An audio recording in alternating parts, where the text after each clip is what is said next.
मनसेचे उमेदवार अनिल कदम हे विजयी झालेत। आता फक्त एका जागेचा निकाल बाकी आहे।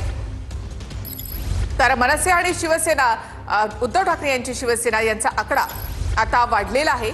मनसे 6 आणि ठाकरेंची शिवसेना 67 जागांवर, ठाकरे बंधू एकूण मुंबईमध्ये 73 जागांवर विजयी झाली आहे। मुंबईमध्ये आता केवळ एका जागेचा निकाल बाकी। वॉर्ड क्रमांक 49 मध्ये संगीता कोळी काँग्रेसच्या विजयी झाल्या आहेत।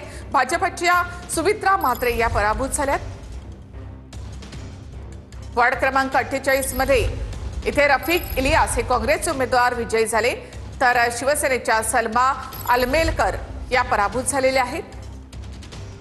वॉर्ड क्रमांक 222 मध्ये भाजपच्या रीटा मकवाना या विजयी झाल्यात, तर शिवसेना उद्धव ठाकरे यांच्या शिवसेनेचे संपत ठाकूर पराभूत झाले आहेत।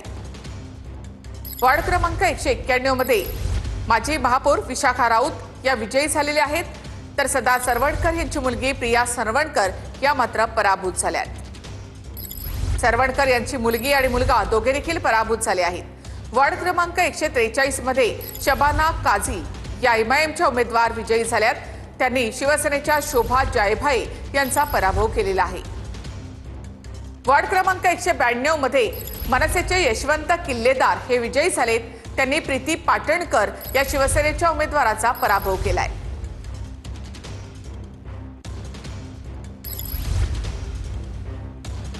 तर वॉर्ड क्रमांक 67 मध्ये भाजपचे दीपक कोतेकर विजयी झालेत, मनसेच्या कुशल धुरी यांचा त्यांनी पराभव केलाय।